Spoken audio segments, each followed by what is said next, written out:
வணக்கம். இன்றைக்கு செய்ய போகிறது பரங்கிக்காய் பாயாசம். அதை எப்படி செய்யலாம் வாங்க வீடியோக்குள்ளே போகலாம். வணக்கம் வீவர்ஸ். இன்றைக்கி நான் வித்தியாசமாக ஒரு பரங்கிக்காய் பாயாசம் செய்ய போகிறேன். அதுக்கு தேவையான பொருட்களை இப்போ நம்ம பார்க்கலாம். நான் முக்கால் இது எடுத்திருக்கேன் நான் பரங்கிக்காய். ஓகேவர்ஸ், இந்த கப்பு அளவு 1 கப்பு கருப்பு சீனி, அரிசி மாவு 1½ கரண்டி. ஓகேவர்ஸ், நான் இந்த மாதிரி பிராண்ட் தேங்காய் பால் பாய்க்கிறேன். நான் ஃப்ரெஷ்ஷானு நீங்கள் பாய்க்கலாம், இந்த மாதிரி கோத்தால் உள்ளது நீங்கள் பாய்ச்சிக்கலாம். அது அவங்கவுங்க விருப்பத்துக்கு பாய்ச்சிக்கலாம். நான் 500 மில்லிமீட்டரோட தேங்காய் பால் எடுத்திருக்கேன். முந்திரி பருப்பு, பச்சை பழம், ஏலக்காய் 3 ஏலக்காய் எடுத்திருக்கேன். நெய் தேவையான அளவு, கொஞ்சமாக உப்பு. ஓகேவர்ஸ், இப்போ பாருங்கள், நான் இந்த மாதிரி சின்னதாக கட் பண்ணி வச்சுருக்கேன். இதை சுத்தமாக கழுவிட்டேன். இதை நல்லா வேக வைக்கணும். ஓகேவர்ஸ், இப்போ ஒரு பேனில் தண்ணி போட்டிருக்கேன். தண்ணி நல்லா கொதிக்குது. இது இந்த பூசணிக்காவை, இந்த பம்ப்கினை நல்லா கொஞ்சம் மாவு மாதிரி நல்லா வேகணும். ஓகேவர்ஸ், போட்டாச்சு. ஓகேவர்ஸ், இதை மூடி வச்சுருவோம், நல்லா வேகட்டும். இப்போ திறந்து பார்க்கலாம். பாருங்கள், நல்லா வெந்துக்கிட்டு இருக்கு. ஓகேவர்ஸ், இதை நல்லா இப்படி கரண்டி வச்சு இப்படி மசுக்கி விடுங்க. அப்போ தான் இது ரெடி ஆயிடுச்சுன்னு அர்த்தம். தண்ணி கொஞ்சம் லேசாக சுண்டட்டும். ஓகேவர்ஸ், இப்போ பாருங்கள் நல்லா வெந்துருச்சு. இப்போ அடுப்பை வச்சுருவோம். ஓகேவர்ஸ், ஒரு பேன் அடுப்பில் வச்சுருக்கேன். அடுப்பை தட்டிக்குங்க, அண்ணல் குறைச்சி வச்சுக்கோங்க. நான் இந்த கருப்பு சீனியை பாவு காய்க்க போகிறேன். இது பாவுன்னா அப்படியே நார்மலாக தான் உள்ளது, சும்மா அது வேக வச்சா போதும். ஓகேவர்ஸ், நான் 1/2 கப்பு தண்ணி எடுத்திருக்கேன். தண்ணி எடுத்து நல்லா கொதிக்கிட்டோம், கரையிட்டோம், அப்படியே கரையணும். ஓகேவர்ஸ், இப்போ பாருங்கள், கருப்பு சீனி நல்லா கரைஞ்சிருச்சு. 1 கப்பு கருப்பு சீனிக்கு 1/2 கப்பு தண்ணி ஊற்றிருக்கேன். நான் கருப்பு சீனி பாய்ச்சிருக்கேன். அப்படி உங்கள்கிட்ட நாட்டு சக்கரை, வெல்லம் எது வேணுமாலும் பாய்ச்சிக்கலாம். ஓகேவர்ஸ், இப்போ நல்லா கரைஞ்சிச்சு. இதை நம்ம வடிகட்ட போகிறோம். ஓகேவர்ஸ், இப்போ பாருங்கள், நான் வடிகட்டி வச்சுட்டேன். இதை ஒரு பக்கத்து இருக்கட்டும், சூடு ஆறட்டும். ஓகேவர்ஸ், ஒரு பேன் அடுப்பில் வச்சுருக்கேன். இப்போ நான் முந்திரி பருப்பையும் திராட்சை பழத்தையும் நான் வறுக்க போகிறேன். ஓகேவர்ஸ், நான் 1 ஸ்பூன் நெய் போட்டிருக்கேன். ஓகேவர்ஸ், இப்போ நம்ம முந்திரி பருப்பை நல்லா வறுத்து எடுத்துருவோம்.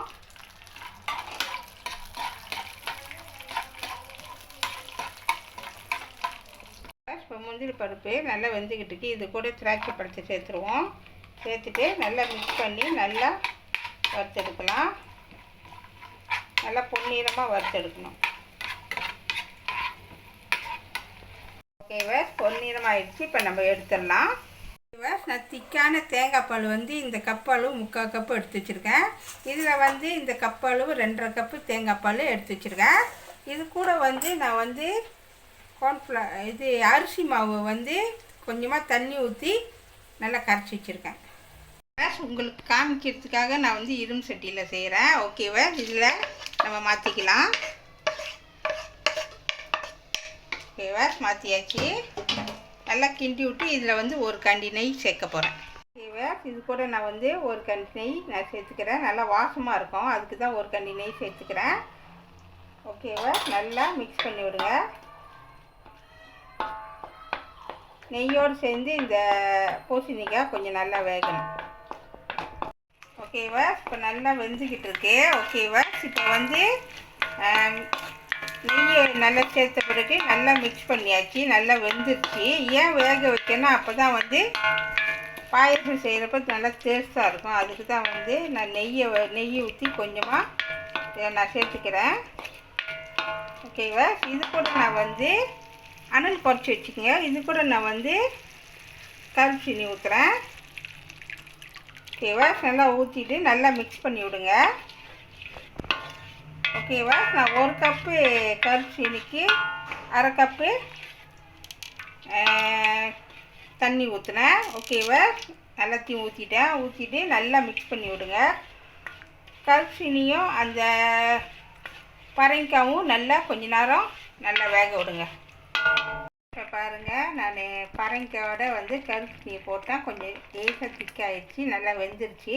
இப்போ இது கூட நான் வந்து 2.5 கப்பு பால், தேங்காய் பால் இதில் சேர்த்துக்கிறேன். ஓகேவா? சேர்த்துட்டு நல்லா மிக்ஸ் பண்ணி விடுங்க.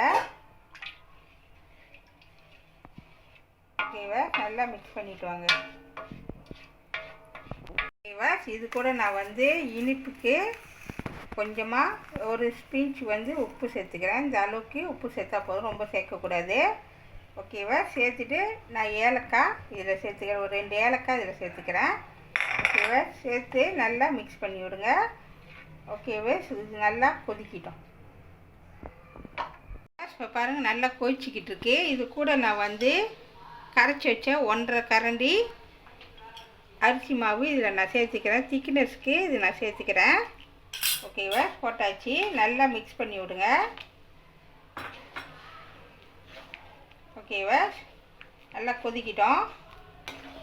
அரிசி மாவு வந்து நம்ம வந்து கரைச்சி ஊற்றினோமா அது நல்லா திக்னஸ் கொடுக்கும். அதுக்கு தான் நான் ஊற்றுறேன் இது. ஓகேவா? இப்போ பாருங்கள், ஊற்றின கையோடு நல்லா திக்னஸாக மாறிடுச்சு. இது கூட நான் வந்து என்ன செய்ய போகிறேன்னு சொன்னாக்கா, ஏற்கனவே எடுத்து வச்ச திக்னஸான 3/4 கப்பு வந்து தேங்காய் பால் இதில் நான் சேர்த்துக்கிறேன். பொதுவாக வந்து இந்த பாயாசம் வந்து ஓணம் பண்டிகைக்கு தான் செய்வாங்க. மலையாளத்துக்காரங்க அவங்க தான் வந்து இதை செய்வாங்க. ஓணம் பண்டிகைக்கு தான் இது செய்வாங்க. இது ஸ்பெஷலாக வந்து அவங்க வந்து அந்த நாளில் வந்து இது செய்வாங்க. இது அவங்களுக்கு ஸ்பெஷலான ஒரு பாயாசம் இது சொல்லுவாங்க. ஓகேவா? இது கூட நான் வந்து முந்திரி பருப்பும் திராட்சை பழமும் இதில் சேர்த்துக்கிறேன்.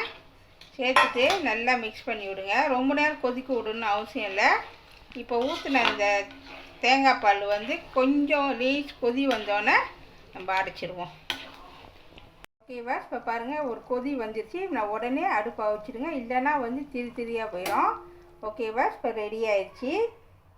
இது வந்து ஸ்பெஷல் வந்து ஓணம் கொண்டாடுறவங்களுக்கு இது ஸ்பெஷலாக செஞ்ச ஒரு பாயாசம். இது கண்டிப்பாக நீங்களும் வீட்டில் ட்ரை பண்ணி பாருங்கள். அனைத்து மலையாள மக்களுக்கு இனிய ஓணம் பண்டிகை நல்வாழ்த்துக்கள். சுவையான பரங்கிக்காய் பாயாசம் ரெடி ஆயிடுச்சு. இதை கண்டிப்பாக வீட்டில் ட்ரை பண்ணி பாருங்கள். இந்த வீடியோ பிடிச்சிச்சின்னா மறக்காமல் லைக் பண்ணுங்கள், ஷேர் பண்ணுங்கள், சப்ஸ்கிரைப் பண்ணுங்கள். பக்கத்தில் உள்ள பெல்லை கிளிக் பண்ணுங்கள். அடுத்த வீடியோ சந்திப்போம். நன்றி, வணக்கம்.